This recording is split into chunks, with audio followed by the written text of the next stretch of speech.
Mold and moisture in your room can lead to serious health problems and damage to your belongings. But with a few easy steps, you can avoid them. Start by improving ventilation. Open your windows daily. Or use an exhaust fan to allow fresh air to circulate. Keep humidity levels below 60% by using a dehumidifier if necessary. Quickly fix leaks in pipes, walls, or roofs to stop moisture before it spreads.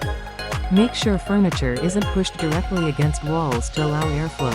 Finally, clean regularly and avoid drying clothes indoors, as they release moisture into the air.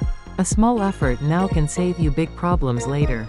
1. Check for signs of mold and moisture. Check windows, ceilings, walls, corners of the room, etc. Thoroughly. Check for signs of mold or mildew, and look for water stains or discoloration. These can be signs of mold that has grown due to water leaks or moisture. Traces of partial painting are also important. If only a certain area has been newly painted, there is a high possibility that moisture has accumulated in that area and mold has grown. If the wallpaper or paint is peeling or there are signs of water stains, it means that moisture has been a problem in that area, so be careful. 2. Check bathroom ventilation. If there are no windows in the bathroom, make sure that there is a ventilation fan installed. If there is poor ventilation, moisture can accumulate inside the bathroom, which can easily lead to mold. It is important to check that the ventilation fan is working properly, and that noise and odors are properly discharged. Check for signs of moisture or mold on the bathroom walls. In particular, if the walls are old, or there is insufficient ventilation, this can cause moisture problems. 3. Check for outside drafts and insulation status. It is very important to check for outside drafts coming in from walls or windows.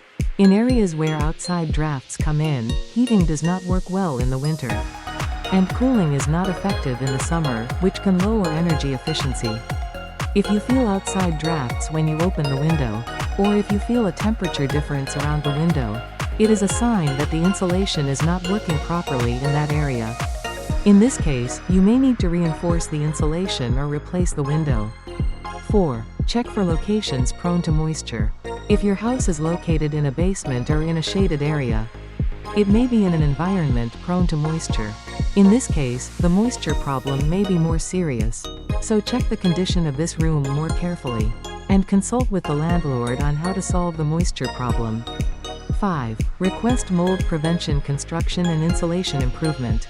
If you find evidence of mold problems in the past, or are concerned about moisture and mold recurrence, it is recommended to request the landlord to install insulation or perform mold prevention construction. Mold is one of the most inconvenient problems in living alone, and once mold has occurred, it is likely to recur, so construction as a preventive measure is important. You can consider adding additional insulation to your walls and windows to improve insulation, or replacing your windows if necessary. 6. Check ventilation. It is important to check the ventilation of your rooms and the entire house. Open your windows and check if the air is circulating well. Rooms that do not open or do not ventilate well are at greater risk of moisture and mold. The location of your heating and cooling devices is also important. Make sure that the indoor air is circulating well, and that the air is flowing well throughout your home. 7. Professional inspection. If you are unsure about mold or moisture problems, or want to accurately identify the problem, it is a good idea to ask a professional to inspect it. This is especially true for older homes or homes with poor ventilation. If you carefully inspect all of these points and consult with your landlord before signing the contract, you can avoid inconveniences later. In order to prevent moisture and cold problems, it is important to inspect carefully at an early stage and request necessary construction.